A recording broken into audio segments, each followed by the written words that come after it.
This is the Chiefs Instant Reaction Show on 580 Sports Talk's YouTube and social media pages, along with the 580 WIBW Facebook. Dan Lucero, Jake Lebahn with you from 580 Sports Talk, reacting to whatever the hell that was. Broncos 24, Chiefs 9. The first time since 2015 the Chiefs have lost to the Broncos. And a game that it was a lot. It was a lot. None of it was good. I think that's where we'll begin with summing up the evening in the Mile High City for the Chiefs, who are held without a touchdown for the first time in a game since 2021. They turned the ball over 5 times in this contest. And despite holding the Broncos to 24 points, and 3 of them really coming on a last-second field goal after another turnover, the Chiefs offense just unable to answer because they were not really participants in the football game in the second half. And that is a credit to the Broncos. And I'll start by tipping my cap to Denver. They were the more inspired team, I think, on both sides of the football. They had more energy, more juice, whatever you want to call it. And I thought that was evident from the opening whistle, and it remained evident for all 60 minutes. That's a team that played with a tremendous amount of pride that hasn't always been in evidence with the Broncos over the last couple of seasons. But from the Chiefs' perspective, Jake, I mean, do you flush this one because so much went wrong, or is this a bigger red flag maybe for the Chiefs moving forward after this? Oh, I think the defense was perfectly fine. I mean, when you look at the Chiefs defense, you held a team to 14 points in the first half, and you held the team to 19 points, and you get stops, and they did their job. They gave up touchdowns on the 50-yard line, the 10-yard line, after offensive turnovers or special teams gaffes. I have no issues with the Chiefs defense. They got a little grabby a little bit, but overall, the Chiefs defense did fine. I'm not upset at all. In fact, if anything, Karlaftis played really, really well. I thought Chanel played well. Tranquil got beat up again. He played well. Chiefs defense is great. I got no issues at all with Chiefs defense. And if people are upset about the Chiefs defense, then they watched a completely different game than I did. The Chiefs offense, if it could go wrong, it did go wrong for the Chiefs offense. Not one person played well on the Chiefs offense. And I'm talking about everybody included. This was, I think, the worst performance by a Chiefs offense since the Titans game, when they just got absolutely smacked. The offensive line got completely owned in this game. The wide receivers could not get open at all when the offensive line did give them time. They couldn't run it. Mahomes was not good. Andy Reid called a terrible game. I would say you can just flush this game, except for the same issues now have been occurring from game 1 now to game 8, and that is they got a wide receiver problem. That's plain and simple. If Travis Kelce's not going off, this passing offense struggles to get open, and then you couple it with Mahomes obviously wasn't feeling well. He wasn't himself. You could definitely, there was no fire for Mahomes in this one because of his the flu that he had. So if this were, like last year, and the offense was clicking at times in games, 2, 3, 4, 5, that type of thing. But this is a reoccurring issue that the Chiefs can't get open. And when they do get open, they can't catch the ball. That's a huge problem there. So I don't think it's a flush it game. I think it's we are who the Chiefs are in this situation, is when you turn it over, you settle for field goals, you are ultra conservative, you don't score points, and that is how you get beat. On 580 Sports Talk, my keys to the game, I went and looked at it, and they were 100% red zone and turnovers. Well, you don't score a single touchdown in the game, and you turn it over 5 times, 4 times really, because the last turnover by Mahomes doesn't really factor in. The game was already lost, to be honest with you. That's what you get. So It's not a flush it game because the Chiefs wide receivers are an issue. They no question are when it comes to what they've done this year, and they had a wide receiver problem today. Yeah, you could tell that Mahomes was holding the ball an extra beat, particularly late in the game.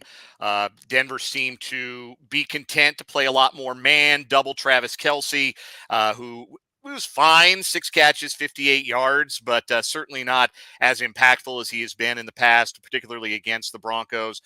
And then, yeah, you look at this receiver group, and every single one of them made play today that was incredibly costly. There was the Marquez Valdez-Scantling fumble at midfield.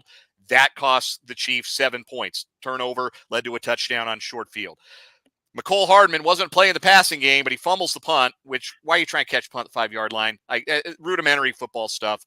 In a spot like that, it's very much still a game at that point. It's 14-9. The defense is dug in. The pass rush is doing its thing. The defense is hanging in there without the presence of 2 starting linebackers because they were down Willie Gay for a chunk of this game. Of course, going to be without Nick Bolton for 6 weeks. At 14-9, even if you get that ball on the 2-yard line, let's say they make a great play and they down that, it gets a good Bronco bounce, they down it inside the 5. Okay, go 98 yards and you can take the lead. It's there in front of you.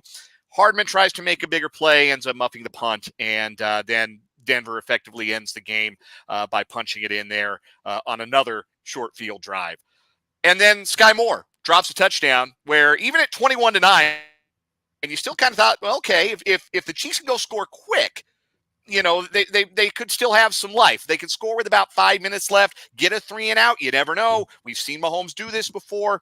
And on a 4th down, he puts one in a bucket for Sky Moore, and Sky Moore can't bring it in. So it's those 3 guys who play such an important role on this team, and all of them came up small today and showed, like you said, that there is a wide receiver problem for this football team. I was a little surprised they didn't lean a little bit more on the run. It looked like they wanted to early on, but like you said, it wasn't really effective with Isaiah Pacheco today. Again, Denver, you could tell the way they got off the ball. Like they were the inspired football team today. They were the inspired team. They played like the team that had to have this game, and they went out and got it. That's no mistake. One point I wanted to make, and you talked about the conservative game plan, play calling. I could sense something amiss, and we talked about this after the Thursday night game in Kansas City, where the Chiefs won this game 19-8 and settled for a lot of field goals in the red zone. Weren't aggressive and settled for field goals. And I said after the game, Andy Reid was willing to do that because he did not think the other team's quarterback was going to be good enough to beat field goals. The field goals were going to be sufficient to win a football game. And today they were not. It looked for about 45, 50 minutes like, hey, just maybe. They put together 1 touchdown drive. Maybe that'll be fine. But when you get into the red zone 3 times, when you have a 4th and 2 at the 5 and you're not going for it, I think the Broncos interpreted that as disrespect a little bit. The idea that they think field goals are going to beat us again. And they were right the first time, but we'll be damned if they're right again.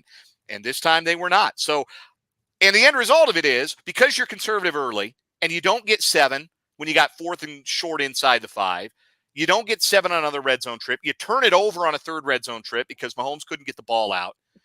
And when that happens, then you have to go for it on 4th and 22, down by 12 with 4 minutes left in the game. And, another turnover results from that. So, I get the frustration with the conservative play calling, and maybe there will be an understanding moving forward that this Chiefs offense is not. It can still be very good at its best. We have seen that it can be very good when it all clicks, but there are going to be games where they're going to have to be a little more aggressive, I think, on those short yardage situations, a little bit more aggressive in the red zone spots, and try and score 7 because they needed 7. Like, how different does this game look if it had been 14-13 going into the 4th quarter? You get Denver out of their game plan a little bit if you put a little more pressure on them, because the game state was what it was. Denver was able to run the ball and run it. They didn't run it great. 3.8 yards per carry in the game. like less than 4 yards a carry, but they ran it 40 times. It was like playing a service academy. You couldn't get on the field in the second half. And then it doesn't matter how good your offense is or isn't because they're not participating in the game. And because you were conservative early, you allowed Denver to hang around, hold that lead, and then play the game that they wanted to play to win. The problem, the frustrating thing about this is that Andy Reid's just ultra conservative. He's not like conservative. He is ultra conservative. And same thing, in the very first, in the first game, or the first drive that got into the red zone, they either the shovel pass is going to score a touchdown or it's going to be a loss of yardage. And it ended up being a loss of yardage. And then, 4th and 3, you kick the field goal. That's frustrating because I'd rather go down swinging than not. And then in the second half, the Kansas City Chiefs have the football. It is 3rd and 5 at the Denver 42. The Chiefs offense right now has to get 5 yards. And Andy Reid, still, as good as Andy Reid is, winner of 2 Super Bowls, I mean, he's an offensive mind. His in-game play calling strategy is awful, and it always has been. Because in that situation, you're down 14-9. You have the ball at the 42-yard line. It's 3rd and 5. You got to know you're going for it on 4th down. So you have 2 downs to call to get 5 yards. And what do? They throw a 40-yard pass down the field, and it's not even close. And then you punt the football.